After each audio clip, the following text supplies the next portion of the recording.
So, hi everybody. I hope you all are doing well.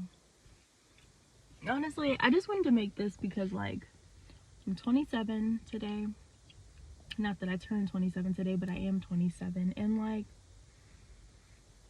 looking at this world from these perspectives of trying to, like, create a billion-dollar business and going into all of the things that I was required to go into to do that, and then coming out on the other side and like having like kind of feeling like I'm deeper into the business aspect of life, but I'm also like right where I was when I first began, is just the wildest thing ever. And I wanted to record this because, like, I'm sitting in my dad's car, and like, my dad is a real estate agent, so all of my life I felt like we were like wealthy slash rich, right? But like, as a 27-year-old woman, I see like what wealth is and what richness, and like it does not mean the same stuff. And then at the same time, it's like it could mean that, and then to see what wealth and richness is and to see people that have it misuse it, it's like a very odd feeling. And like, I have so much gratitude, but then I also have so much rage inside of me. And but then at the same time, it's like the rage is transmutable. So it's like not rage all the time. Sometimes it's really deep sadness. Sometimes it's like a flame, an igniter, an ignition to like do something different. I can move that energy around, but like it's there, and it's like more on the fiery side. It's like a fireball that I can make anything. I could turn it into anything I want. It could be internal rage, or it could be like a very amazingly put together project. It just depends. I tend to divert it. I try to make it project worthy now these days because rage doesn't really get me anywhere. When I first was enraged, I like started making videos. It's kind of how I began on this influencer journey that I didn't even realize I was getting into until like midway through, and I'm like, yeah, I'm influencing. Like, I actually got upset. I was like highly upset about feeling like, I'm coming up with these brilliant ideas and people are just like stealing it. Like, it's so cool that they want it, but like I didn't receive the feeling of like communal, or maybe I did and I just didn't run with it because I never had it, so I didn't know what to do with it when I got it. And so maybe I was giving off like closed off energy, which makes other people closed off, and you know there you go. But like, it's just so interesting to see life now.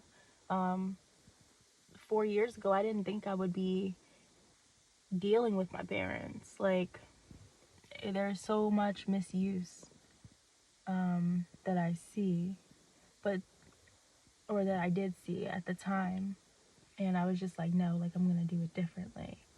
But I'm so like, it's much softer now. It's not as rigid because I see in spaces where they were rigid, and it didn't necessarily play out the best way, in my opinion. It takes more from everybody than it actually gives. Like, yeah, you can be rigid and maybe stay firm in what you feel you're supposed to give, you know but like, what is it worth to you, to gain all of those things and lose your soul, to gain the wealth but not have the ability to commune with anybody anymore, not have the ability to converse with anybody, anymore who hasn't also gone through your struggle, because that shit is weighty as fuck. And at this point, you know, you just have a bunch of wounds that you get to lick in your space, but it's still like by yourself. It's still like nobody else felt that shit. It's still like who was with you shooting in the gym kind of energy. And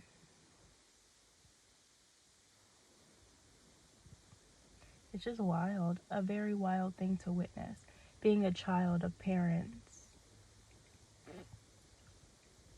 looking at parents as people before they were ever your parents, before they ever claimed that title.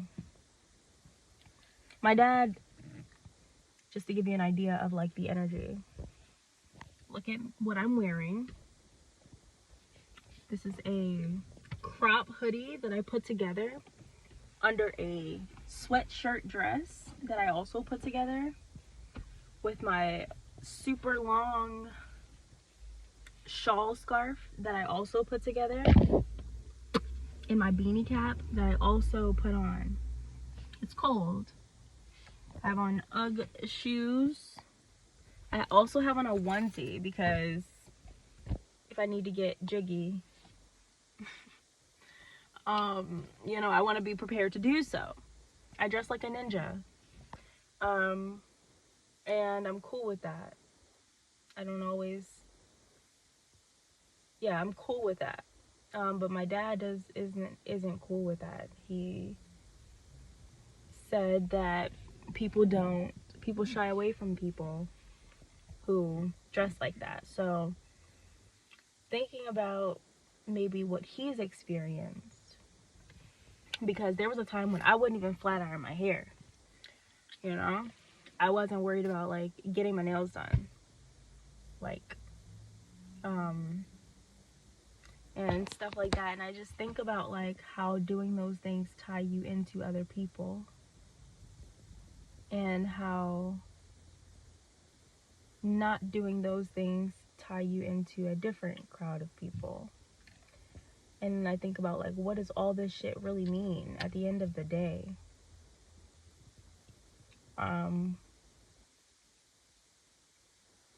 Because the reality is it's different depending on who you are. Like, what's reality for some person is not reality for another. And even if we are agreeing on one of the things, it doesn't mean that we don't have our differences. We don't share our differences. It's why we are not the same individual. We are different. And it's like, if we build a bridge or build a wall at every difference, what will we become? In my opinion, I feel like it's just solidifying a fearful individual.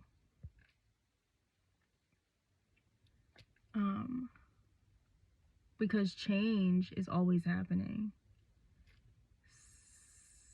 you know. Being accepting of that change, open-minded to the differences it can bring.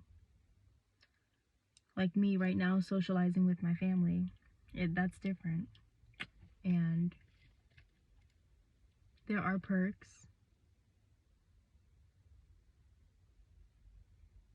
There are bad things as well, but that's life. There's good and bad in everything. What will you focus on? Because that is the determination of what reality will be. Are you focusing on the fears? On the bad?